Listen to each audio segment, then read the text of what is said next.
Hello viewers, welcome to Shams home delight. இன்னைக்கு நம்ம சேனல்ல பார்க்க போறது ரொம்பவே ஒரு ஸ்பெஷலான ஒரு ரெசிபிங்க, இலை பரோட்டா. ஸோ அதுக்கு இலை பரோட்டா செய்யறதுக்கு நமக்கு முதல்ல பரோட்டா வேணும், அப்புறம் சால்னா வேணும். அதுவும் மதுரை சால்னா கேக்குவா வேணும். ஸோ இதை தான் நம்ம இன்னைக்கு செய்ய போறோம், பரோட்டா சால்னா. இதை செஞ்சுட்டு கடைசியா நம்ம இலை பரோட்டாவும் எப்படி செய்யறதுன்னு பார்க்க போறோம். வீடியோ ஸ்கிப் பண்ணாம பாருங்க. வாங்க போலாம் வீடியோக்கு. ஸோ இன்னைக்கு நம்ம செய்ய போற பரோட்டாவுக்கு தேவையான இன்கிரீடியன்ஸ் எல்லாம் பார்க்கலாம். ஒரு முட்டை எடுத்துக்கலாங்க. அதில் ஒரு 2 டேபிள் ஸ்பூன் பால் ஊற்றிக்கலாம். 2 டீஸ்பூன் சர்க்கரை போட்டுக்கலாம். நம்ம 1/2 கிலோ மாவு எடுக்கிறோம் இன்றைக்கி. ஸோ அதுக்கு தேவையான அளவு உப்பு சேர்த்துக்கலாம். அப்புறம் ஒரு 200 ml தண்ணி. இந்த 200 ml தண்ணிங்கிறது ஒரு அப்ராக்சிமேட்டாக சொல்லியிருக்கேன். ஸோ அந்த பரோட்டா பிசைகிறதுக்கு இன்னும் கொஞ்சம் கூடவும் தேவைப்படலாம். நான் கம்மியாக அளவாக தான் எடுத்திருக்கேன். மாவு பொறுத்தும் இருக்குது. ஸோ இதை நல்லா மிக்ஸ் பண்ணிவிட்டு 1/2 கிலோ மாவு, மைதா மாவு. ஸோ இந்த 1/2 கிலோ மாவில் நம்ம மிக்ஸ் பண்ணி வச்சுருக்கிற இந்த மிக்சரை இது உங்களுக்கு பிசையும் போது இந்த மிக்சர் தண்ணி பத்தலை அப்படின்னா இதில் கொஞ்சம் நீங்கள் ஊற்றி பிசைஞ்சுக்கோங்க.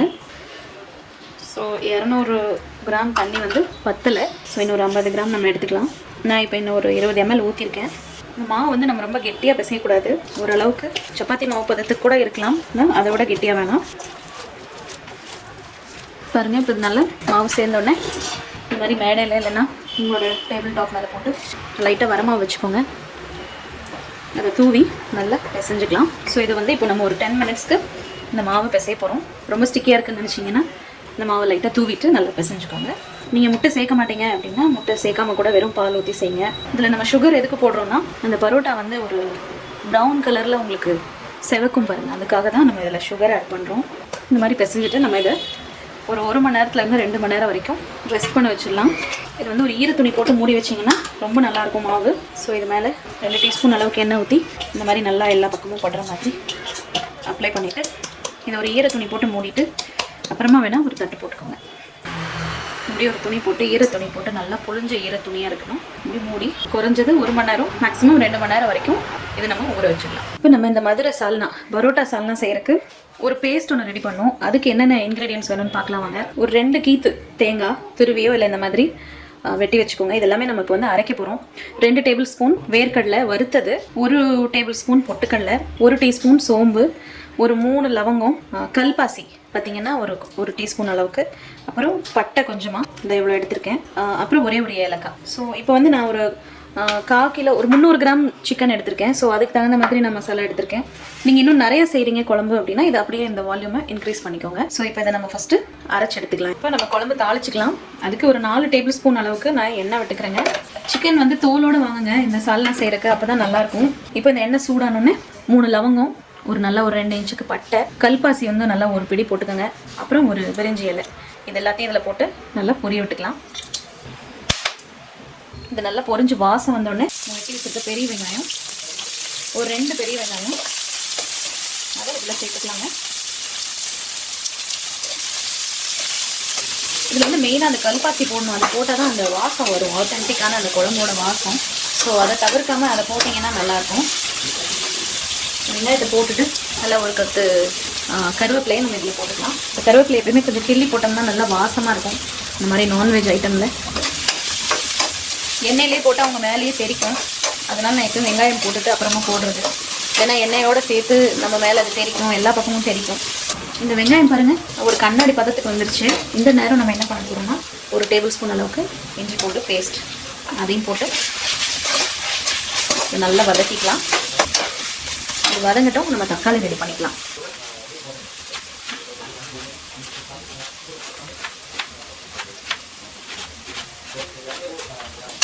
மீடியம் ஃப்ளேமில் வச்சு இதை வதக்கிக்கலாங்க. ஃபுல்லாக வச்சா இஞ்சி பூண்டு பேஸ்ட் வந்து அடி பிடிக்கும். நான்ஸ்டிக்காக இருந்தால் பிரச்சனை இல்லை. இப்போ வெங்காயம் நல்லா கொலைய வதங்கினோடனே நம்ம அந்த தக்காளியும் இதில் சேர்த்துக்கலாம். நல்லா 4 தக்காளி வெட்டி வச்சுருக்கோம் பாருங்கள். தக்காளி போட்டுட்டு கொஞ்சமாக உப்பு சேர்த்துக்கலாம். நல்லா இந்த தக்காளியெலாம் வதங்கி வர்றதுக்கு. அப்புறம் நம்ம கடைசியாக குழம்புக்கு உப்பு அட்ஜஸ்ட் பண்ணிக்கலாம் எப்படின்னு பார்த்து. ஸோ இந்த தக்காளி வந்து இப்போ நல்லா கொலைய வதங்கணும். ஸோ இப்போயும் நம்ம மீடியமில் வச்சு தான் இதை வதக்கணும். பாருங்கள் நல்ல தக்காளி வந்து கொலைய வந்துருச்சு. ஸோ இப்போ நம்ம இதில் மசாலாலாம் ஆட் பண்ணிக்கலாம். ட்ரை மசாலாஸ் ஆட் பண்ணிக்கலாம். 1 டேபிள் ஸ்பூன் அளவுக்கு காஷ்மீரி ரெட் சில்லி போட்டுக்கிறேங்க. அப்புறம் ஒரு 1 டேபிள் ஸ்பூன் அளவுக்கு மல்லித்தூள் போட்டுக்கிறேங்க. மஞ்சத்தூள் கொஞ்சமாக, ஸோ உங்கள்கிட்ட சிக்கன் மசாலா ஏதாவது இருந்ததுன்னா அதை ஆட் பண்ணிக்கலாம். இல்லை கரம் மசாலா, மட்டன் மசாலா எது இருந்தாலும் அது ஒரு டேபிள் ஸ்பூன் அளவுக்கு ஆட் பண்ணிக்கலாங்க. ஸோ நான் வந்து 1 டேபிள் ஸ்பூன் அளவுக்கு சிக்கன் மசாலா பவுடர் போட்டுக்கிறேன். இதை வந்து இப்போ சிம்மில் வச்சு நல்லா வதக்கிக்கலாங்க. எண்ணெய் விடுற அளவுக்கு இதில் எண்ணெய் பிரிஞ்சு வரும். அது வரைக்கும் கொஞ்சம் அடுப்பு கம்மியாகவே வச்சு இதை வதக்கிக்கலாம். பாருங்கள், நல்லா வந்து இப்போது மசாலா வந்து எண்ணெய் பிரிஞ்சிருச்சு பாருங்கள். ஸோ இந்த ஸ்டேஜில் நம்ம சிக்கன் க்ளீன் பண்ணி வச்சுருக்க சிக்கனை இதில் ஆட் பண்ணிக்கலாம்.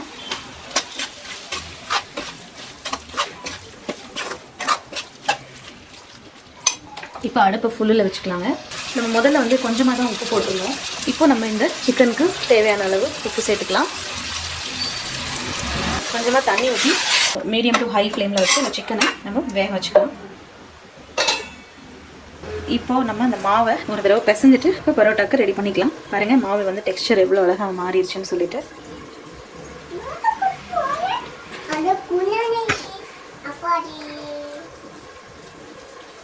ஸோ இப்போ நம்ம வந்து பரோட்டா சுடுறதுக்கு முன்னாடி பக்கத்தில் ஒரு பவுலில் எண்ணெய் வச்சுக்கோங்க. அப்புறம் தேவையான அளவு மாவு எடுத்துகிட்டு மீதியை ஈர துணி போட்டு திரும்ப மூடி வச்சுருங்க காயாமல்.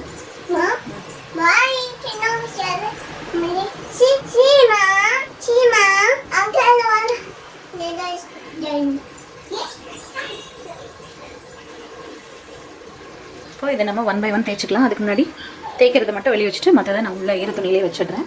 இப்போ இது நல்லா கொஞ்சமாக ஆயில் போட்டுட்டு இது எவ்வளோ சன்னமாக தேய்க்க முடியுமோ அவ்வளோ சன்னமாக நம்ம இப்போது தேய்ச்சிக்கலாம். ஷேப் பற்றி கவலைப்படாதீங்க, ஷேப் எப்படி வந்தாலும் பிரச்சனை இல்லை. ஸோ நல்லா சன்னமாக அப்படி தேய்ச்சிக்கலாம்.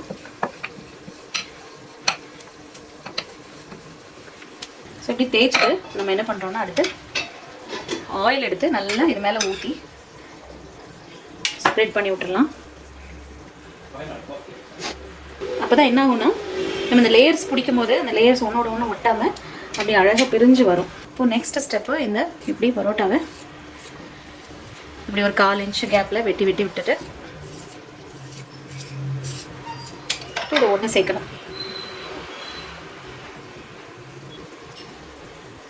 இப்போ இதை தேய்ச்சிட்டு இப்படி நல்லா பிடிச்சி ஒரு இழுத்துக்கோங்க. இப்படி இழுத்து நல்லா இதை ஸ்ட்ரெச் பண்ணிவிட்டு அப்புறமா இதை வந்து இப்படி சுற்றுங்க. சுற்றிட்டு இந்த மாதிரி அடியில் கொண்டு போய் அந்த எண்டை வந்து அடியில் ப்ரெஸ் பண்ணி விட்ருங்க. ஸோ இந்த மாதிரி இப்படி உங்களுக்கு ஒரு ஃப்ளவர் மாதிரி வந்துடும். இதுதான் அப்படி லேயராக வரும். ஸோ இது மாதிரி செஞ்சு இதை ஒரு 1/2 அன் ஹவருக்கு நம்ம ஈர துணி போட்டு மூடி வச்சிடணும். இப்போ இதை என்ன பண்ணணும்னா இதை வந்து சும்மா வைக்காமல் இந்த மாதிரி நம்ம இப்போது ப்ரிப்பேர் பண்ணதை ஒரு தட்டில் வச்சு அது மேலே நல்லா ஆயில் அப்ளை பண்ணி வச்சுட்டிங்கன்னா மாவு காயாமல் இருக்கும். ஸோ இதை வச்சுட்டு அடுத்த பரோட்டா இன்னொரு ஸ்டைலில் பார்க்கலாம். இதையும் அது மாதிரியே நல்லா தேய்ச்சிக்கலாம்.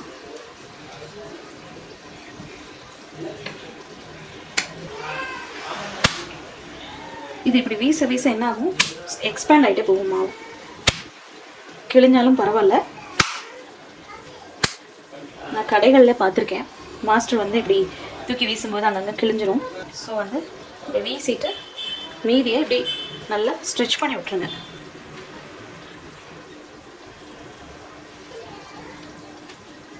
இப்போ நம்ம ஃபஸ்ட்டு பரோட்டாக்கு பண்ண மாதிரியே இதுலேயும் ஆயில் நல்லா ஊற்றிட்டு அதை ஸ்ப்ரெட் பண்ணி விட்டுக்கலாம். இதே நீங்கள் கட் பண்ணி அதே மாதிரி ஒன்று சேர்க்குறா இருந்தாலும் சேர்க்கலாம், இல்லை அப்படியே கூட ஒன்று சேர்க்குறா இருந்தாலும் சேர்க்கலாம். ஆனால் நல்லா எல்லா பக்கமும் ஸ்ட்ரெச் பண்ணி விட்ருங்க, லேசான லேயர் வர வரைக்கும்.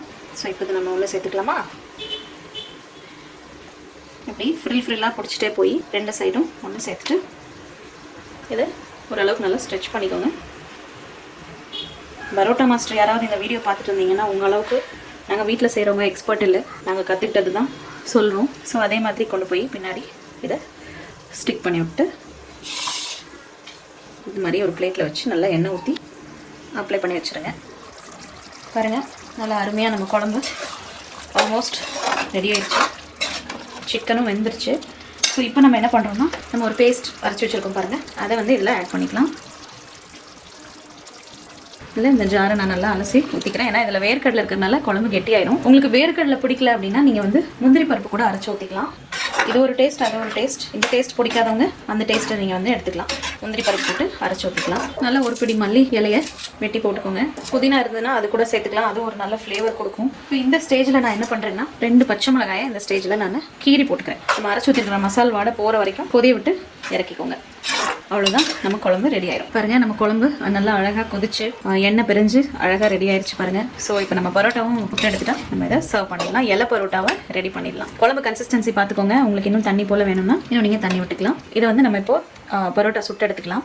கல் அடுப்பில் வச்சாச்சு. வச்சுட்டு நம்ம என்ன பண்ணுறோம், நம்ம இந்த மாதிரி ஊட்டி வச்சுருக்க பரோட்டாவை திரும்ப என்ன பண்ணுறோன்னா கையில் இந்த மாதிரி தேய்ச்சி போட்டுக்கலாம்.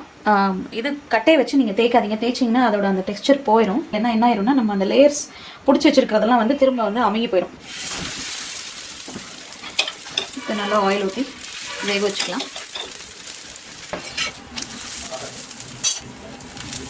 பாருங்கள், இந்த மாதிரி 2 பக்கமும் நல்லா எண்ணெய் ஊற்றி வேக வச்சுக்கலாம். பாருங்கள், நம்ம பரோட்டா அழகாக எப்படி லேயர் லேயராக ரெடி ஆயிடுச்சு. இது இப்போ நம்ம இலை பரோட்டாக்கு ரெடி பண்ணலாம் வாங்க. இது பாருங்க, எப்படி லேயர் லேயர் அழகாக வந்து நம்ம பரோட்டா வந்துருச்சு.